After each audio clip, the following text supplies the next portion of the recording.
Antecedents are more directly related to problem behavior. So with antecedent strategies, we're really looking to cue individuals to engage in desired behaviors, the things that we would like them to do.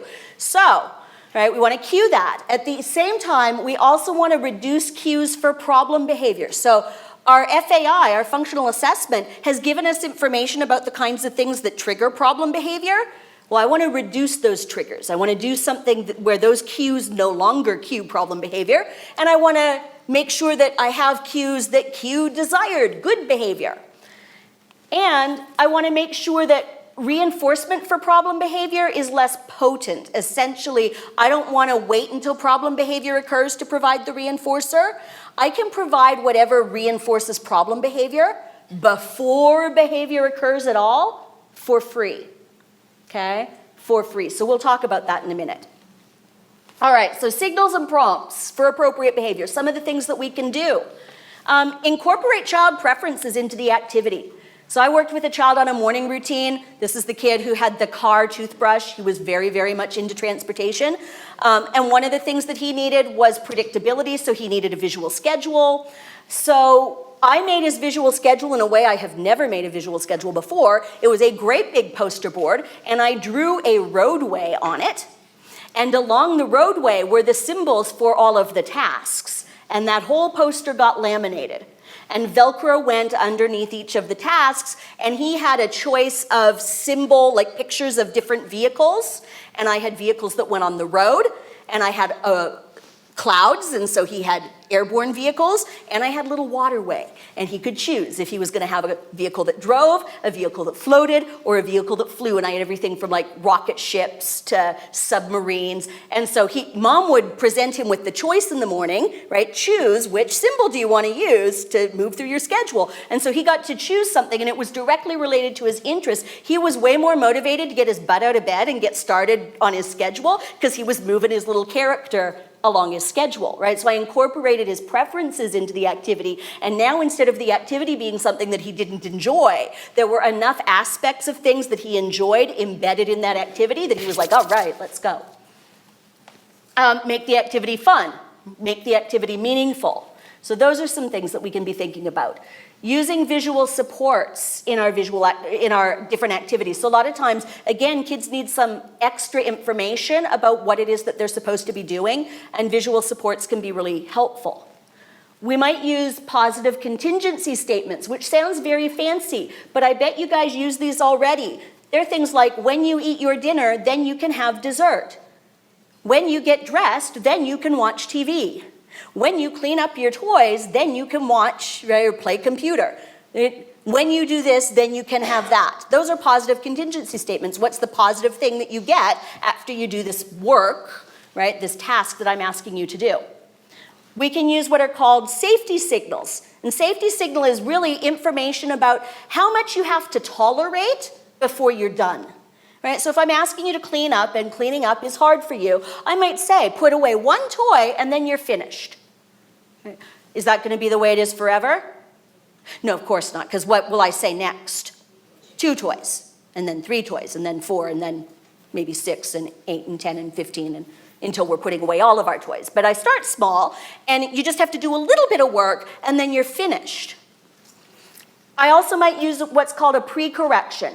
Pre-correction is really just like an upfront reminder. So if I'm teaching a student to engage in a particular behavior, so for example, asking for help, before the kid is in the situation where they would ask for help, I would say, okay, now remember, you're doing your homework while I'm making dinner. If you need help, you say, help, please. And then I go make dinner, right? So I provide a reminder up front about the behavior that I'm teaching.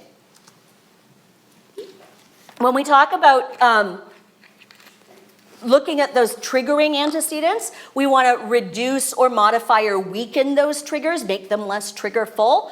Some of the things that we can do, offer choices, right? So if put on your shirt is a trigger, which color shirt can reduce the negative aspect of that trigger? Does that make sense? Instead of do this, it's here's a choice. Brush your teeth. Which toothbrush?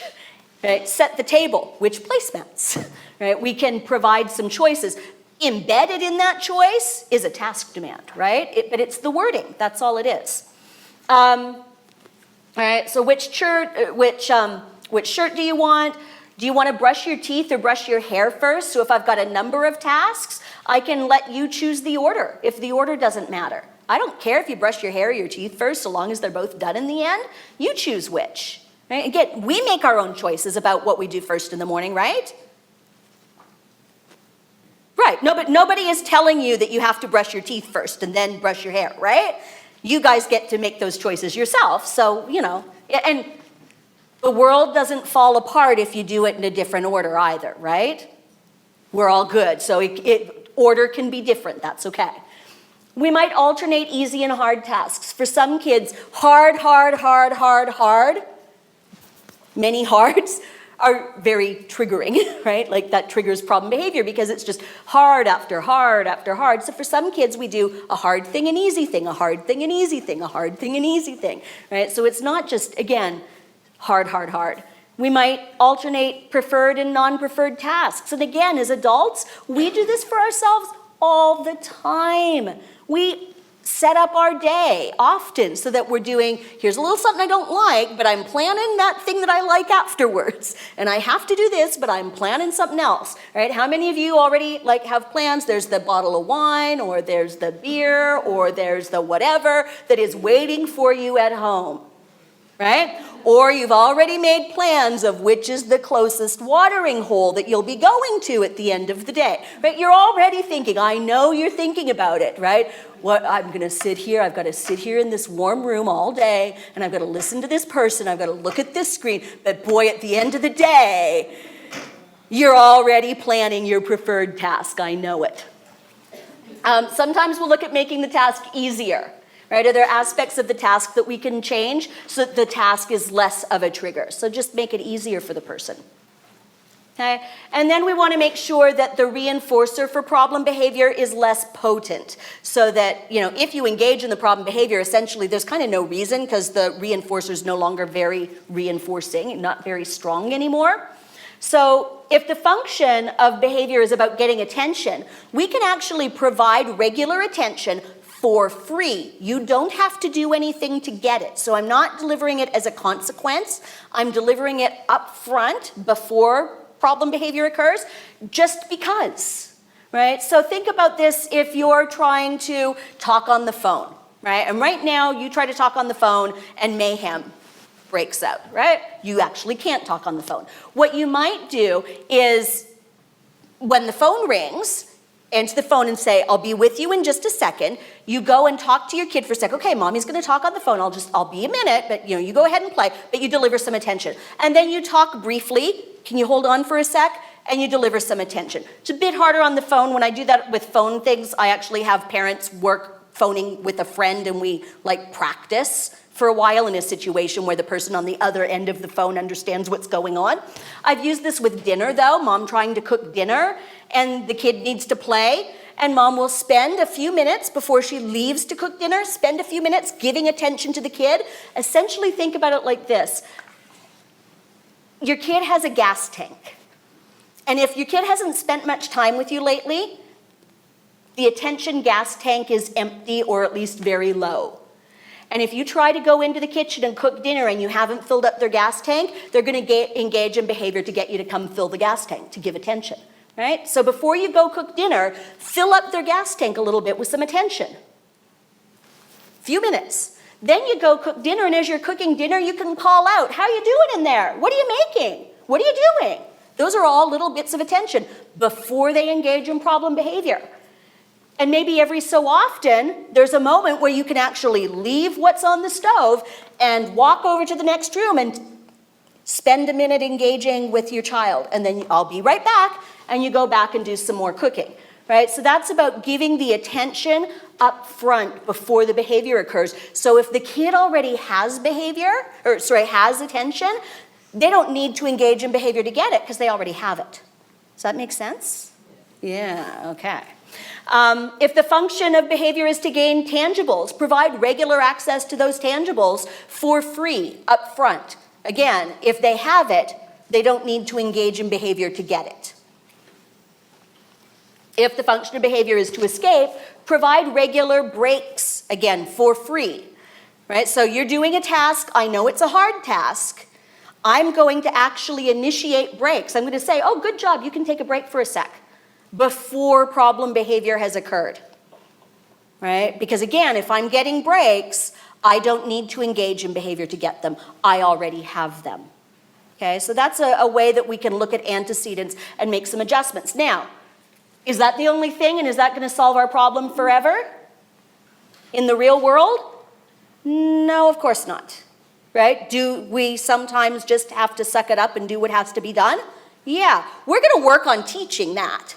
But for the time being, let's not have problem behavior occurring so that I can start to teach you to play by yourself for longer periods of time, to do harder tasks without needing a break, to engage in whatever tasks and not be constantly only getting the stuff that you want, right? To understand that you can't always get what you want, but you get what you need. That lesson, right? Okay. So the whole logic about this particular kind of antecedent strategy is that if the kid already has what he or she wants, there's no need to be engaging in problem behavior to get it, because they already have it, all right? So that can often be really quite powerful. And here's just an example. Mom wants Samantha to play by herself while she cooks dinner. Samantha usually engages in problem behavior to get mom's attention. So before cooking dinner, mom spends about 10 minutes playing with her. She fills up her attention gas tank. And then while cooking, mom calls out to Samantha every sort of minute or two, right? That looks fun, what are you making? And then every 5 minutes or so, mom comes back into the family room and talks to Samantha for about 30 seconds. So it's not even long periods of time that she has to leave cooking, it's just little brief bits of attention that I give you every so often just to keep you going.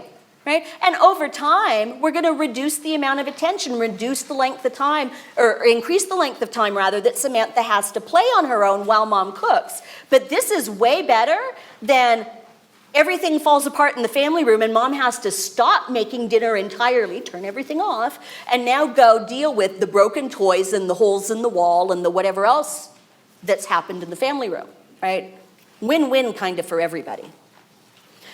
So the purpose of antecedent strategies is all about increasing cues for appropriate behavior, right? I want to make sure that you know exactly what it is you should be doing, and I want to decrease the cues for problem behavior. I want to make sure that there aren't things that are triggering problem behavior, right, or as few as possible. So this means that we prompt appropriate behaviors. We look at removing triggers or reducing triggers. We look at providing reinforcement for free before problem behavior occurs, okay? And then we have to think about the teaching end of things.